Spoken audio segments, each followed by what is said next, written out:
racism is whenever time individuals or institutions stop other people from living a normal life. For example, education, housing, jobs. That is racialism. Prejudice plus power. Let's put it in, straight terms. Prejudice, I suppose, feeds on ignorance. Once we make personal contact, then it becomes easy for us to explain that we are not a burden, we are also contributing to the society, and we have something to offer as well. 3 views on the effect and meaning of racism. They come from people living in Southwark, a London borough with a black population of over 40,000, nearly 20% of the total. Blacks here will argue they're victims of racism, that they're denied equal rights and opportunities on the basis of colour. They'll point out, for example, that the black or ethnic communities are concentrated in the centre of the borough in Peckham and East Dulwich. Other areas like Bermondsey and former Dockland Rotherhithe, traditional white working-class strongholds in the north and northeast of the borough, and generally upper middle-class Dulwich Village in the south, remain almost exclusively white. These are old established, close-knit white communities, whereas the middle of the borough is not. And this is where blacks are allocated housing. And it's a black population which is very much aware of racial issues. The community as a whole is racist. I mean, the white community as a whole. White people, I'm sorry to say you, but from the bottom of their heart, they don't like us.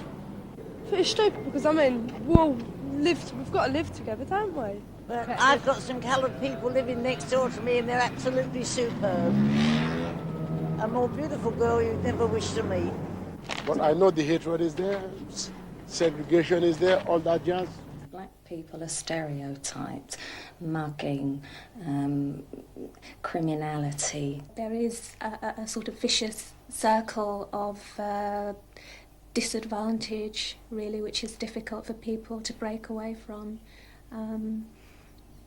And you're really asking people to be exceptional to be able to break away from that circle. So racism is felt to exist, but how it is perpetuated is much harder to identify. In an effort to alleviate the problems, Southwark councillors set up a race equality committee and a race unit. But even so, there are still difficulties. Deputy Leader Graham Geddes. The evidence would suggest that black people in the borough have generally a worse service from the housing department in terms of where they live. And getting a job from employers like the council or from others, in or outside the borough, is more difficult for blacks.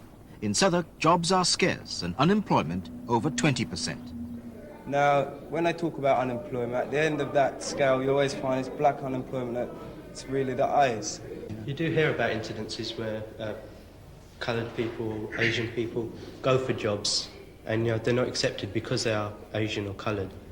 And that same job for someone maybe not as experienced or educated is taken. White. Yeah, the white person is not accepted. I think there are a lot of evidence to prove that those people with qualification, even if they fight much harder or have higher qualification to compete with the white counterpart in terms of job. It's at school that black and white really get together for the first time. Is this where racism begins, as many teachers believe? The children know that we won't tolerate racism as far as we can.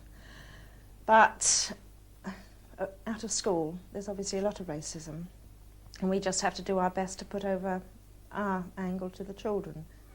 Diana Kennedy, acting headmistress of Brunswick Park Junior School.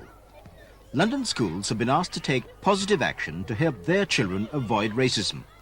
The Education Authority, like Southwark Council, felt the problem to be so serious and so complex that it must be watched for in every aspect of school life, from textbooks to playtime. There is now great emphasis on anti-racist teaching. On the whole, we like to think they all get on very well together. They seem to play, they work together, they mix in all sorts of ways together. Just occasionally there's brushes. But usually it's nothing to do with the actual racial issue, although the names might be racial. Usually it is just a way of getting rid of frustration, and that's one way that they find they can use words. As we do try and pick up any points that are made in any books that are read.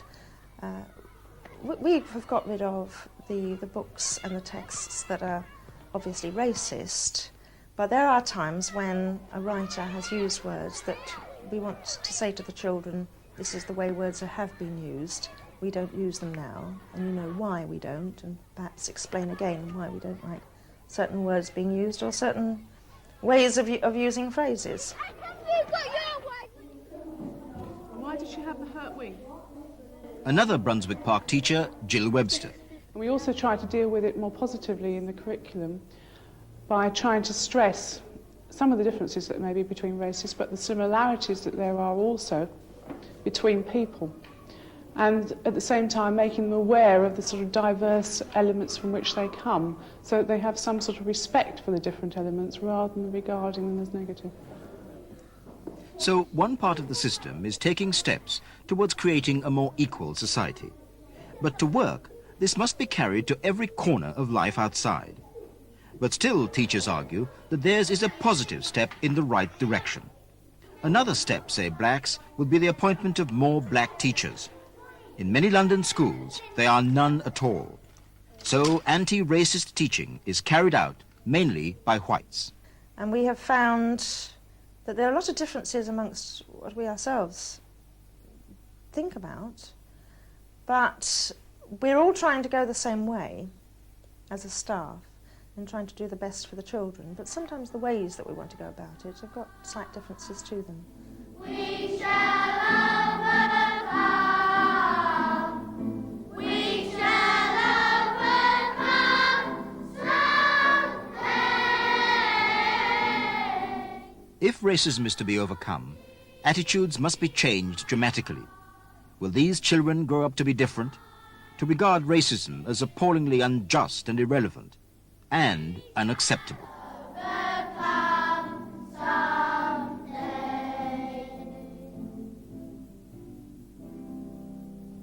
We've got a mixed bunch of kids from all sorts of different walks of life and from all sorts of different cultures, and I think in that respect we're perhaps a bit luckier than many other schools.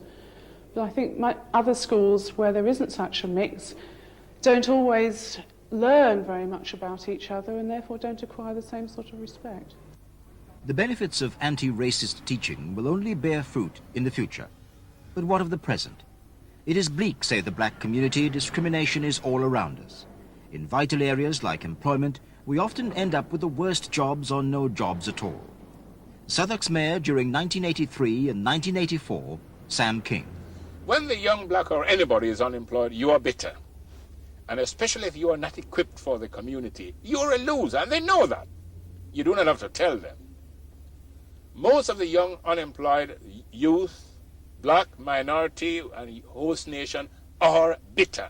We've maybe adapted a bit to actually living with nothing, but we've got children now, and we don't want our children to have the same rough living where you're literally a second-class citizen. If you're going to be a lawyer, for example, I mean, if you've got a choice between a black lawyer or an Asian lawyer and a white lawyer, the chances are that most people would pick the white lawyer. Are any of you aiming to be lawyers? No. Well, I was thinking of it at one time, then quite a lot of people discouraged me because, you know, they say there's, because of the fact that if you've got the choice, people would rather take a white lawyer. These strong feelings of constant rejection by what's seen as a white system lead to hopelessness and anger and a feeling that it isn't even worth trying. But it is possible to succeed, like the Capital News Agency, established with council help. It's run by Marjorie Francis and Carol Bright. We operate on the basis that we are journalists. We've never seen colour as a handicap. I see it as a gift.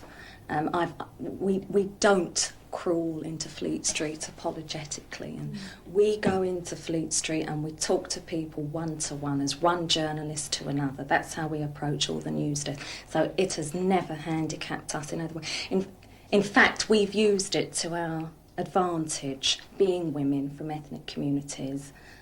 Some people would think would go against us, but we have used that to our advantage, being different. We're not run-of-the-mill journalists. If you go to Fleet Street, you will see people that all look the same, that all write the same, that all think the same, that drink in the same pubs. We're different, and we have used that to our advantage, and it's worked. But it's no good just being different. You have to be good. We're different and good. The agency operating from Carol's front room is a success, but it is a rare example run by two determined people. Most blacks tell a different story. They accuse the council of discrimination. What is it that brings this charge against an avowed equal opportunities employer who provides so many local jobs? Sid Hercules, Southwark Council for Community Relations. It's still got a long way to go before it has proved itself to be an equal opportunity employer. The whole of Southwark's employment policies would have to be looked at. The housing policies would have to be looked at. And it's, in other words, it's got a lot of work to do before it could be regarded or could be accepted as a full equal opportunity employer. Graham Geddes has some reasons why. I think in a large organisation like a local authority, you will find at the present time most people will not see themselves as being racist and will think that because they are not individually racist, the organisation of which they collectively make up is not itself racist. I think the evidence is that in terms of our equal opportunities employment policies, or perhaps their lack of development at the present time, how many blacks do we have in top management jobs, for example, there is evidence to suggest that the institution acts to prevent the development of racial equality in employment policies. Because the black communities look to the local authority for support and help, the attitudes of the council really matter to them. The problem is that no council can achieve miracles alone or that quickly. Meanwhile, the ethnic community's grievances grow. Take housing. Southwark controls nearly 70% of all the properties in the borough, so it's in a unique position to influence where people live. The accommodation on offer ranges from former GLC estates to those it built itself in the 60s and 70s. Nearly a third of its properties are classified as hard to let. Nearly all of these are in the areas with the highest concentration of ethnic groups, Peckham and East Dulwich.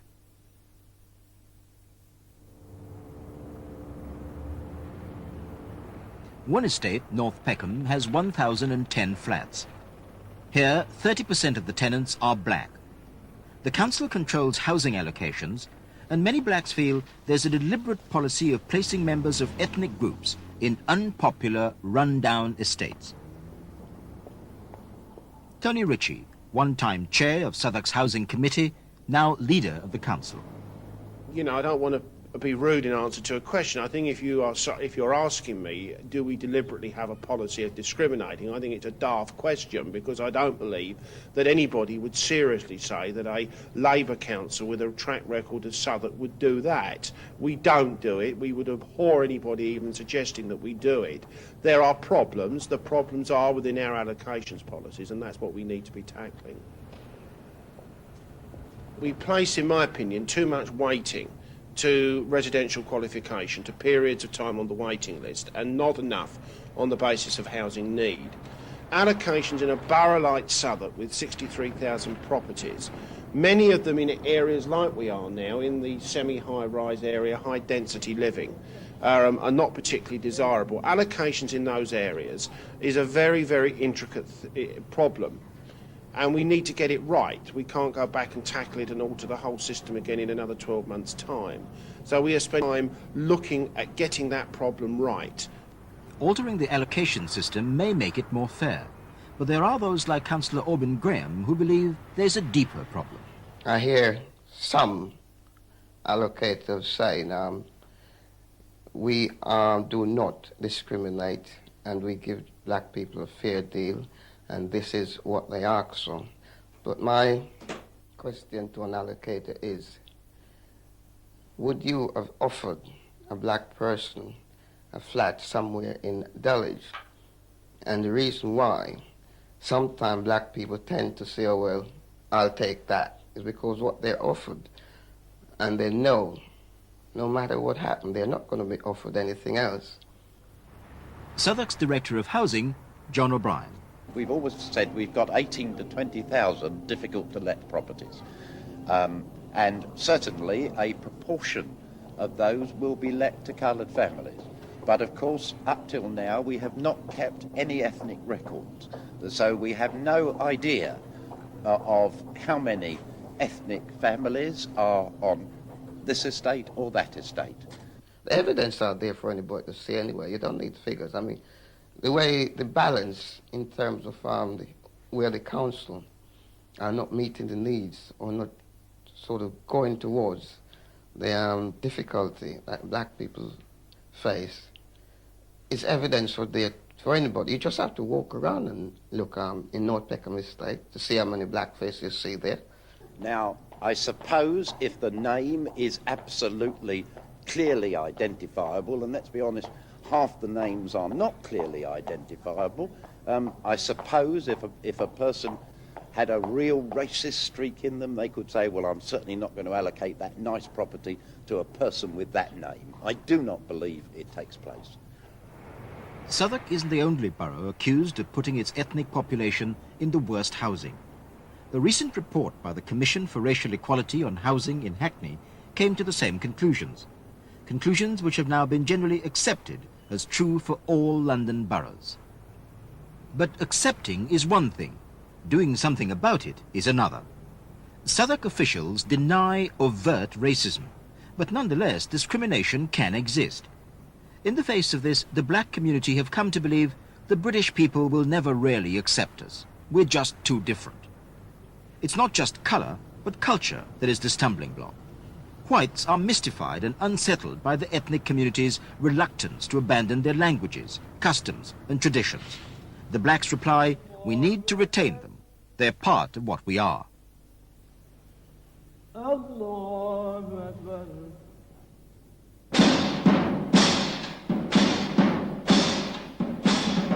In Southwark, the Vietnamese, the Turks, the Asians and the Afro-Caribbeans all celebrate and maintain their cultures in different ways.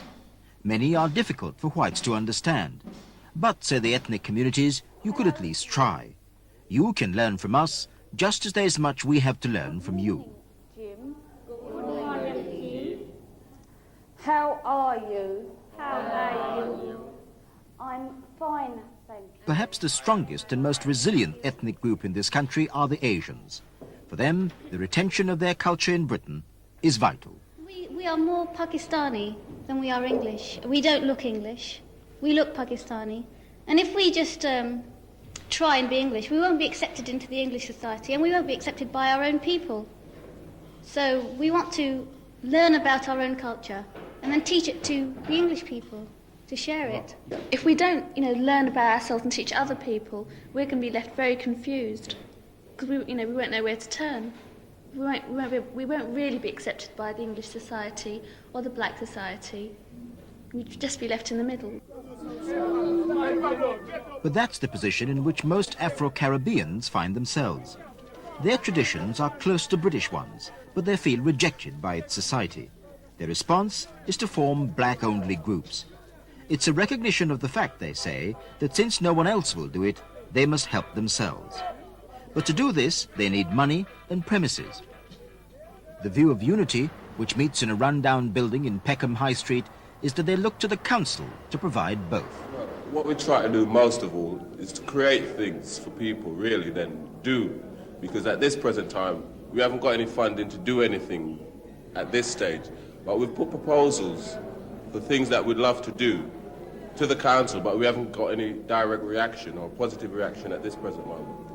Now we're in a position where the membership put demands upon us that really truly we will have to make decisions soon on how we're going to satisfy our membership, or we need some form of commitment from the council to actually give the membership a reply to their demands.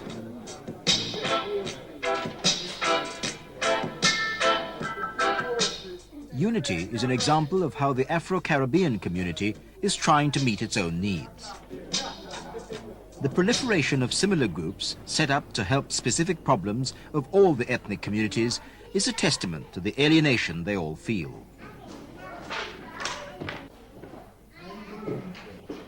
Southwark has a network of these organizations. They exist as a kind of second-level social services. Some have funding or other help from the GLC and Southwark Council. Nearly all of them run by volunteers working on a shoestring. Their aims are to provide the services black people need and don't seem to get anywhere else.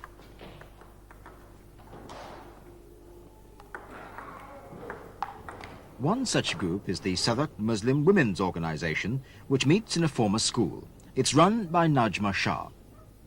The services have not developed in response to the needs of this community, so we had to do something within our own means through the community network. And we are successful in a way, but still there is a long way to go. The resources are very limited, and we are quite disappointed by the lack of awareness on the part of institutions, authorities, to even identify our needs rather than, and there isn't any attempt to develop the resources according to our needs. So what does Southwark Council, with its race unit and its race equality committee, think it can achieve in the face of beliefs like, we're second-class citizens, it's not our problem, we're not wanted here? This is a social crisis with no clear-cut answers. Chair of the Race Committee, Councillor Madden Kalia. The specific aims of the Race Equality Committee are that we should remove the discrepancy which existed previously, that the ethnic minorities were not giving their rightful share of the facilities and amenities which are offered by the council. And the Labour Party manifesto for the election had indicated that it will be our aim when we come in the town hall to redress that imbalance. And what we are trying to do is that the ethnic minorities should have an access to all the facilities and advantages which the general population has in Southwark. The committee has already given substantial money in grants. It's also appointed 3 race equality advisors to the Housing, Employment and Social Services departments. They'll advise department heads on the best ways of directing services to satisfy the needs of ethnic minorities. But surely this is just scratching the surface. The present council is very sincere in its aims of giving equality to all the ethnic minorities. And although we have a wishful thinking that it should achieve all it wants to achieve, but it will take a long time for us to achieve, and we have made a good start. On occasions, one might come across evidence of direct racial discrimination by people who are employed by Southwark Council. That is extremely rare and taken very seriously when it is brought to the attention of members. That, to me, is not the problem we face as a local authority at the present time. The problem we face is finding ways of addressing the rather more insidious forms of racism that are perhaps more difficult to pinpoint and label. And these are the sorts of racism that result in discrimination in the way services are distributed. Many black groups fear that Southwark Council is wasting its time, trying to change the unchangeable. But there are others within the communities who disagree. They say, you have to start somewhere. There are certain procedures, routine practices, customs, which leave Asian people at a disadvantage. And we cannot combat those because they are too difficult to tackle. We can just create an awareness about those structures which promote discrimination. And I think you've got to educate people not to act or behave in certain ways, and not to think or perceive black people, or this is what they're good for, this is what they want. They need equal opportunities, all the provision that are within their borough. We need at the present time to give priority to anti-racist efforts, but I think in the absence of a clear understanding of how anti-racist policies would redress the institutional racism of the past, we must be somewhat cautious in the way we move forward. And I have a feeling that the step taken by the Southwark Council of appointing a Race Quality Committee is a step in the right direction. And this is a good start in creating that kind of harmonious relationship which is desired both by the white communities and by the black communities and other ethnic groups.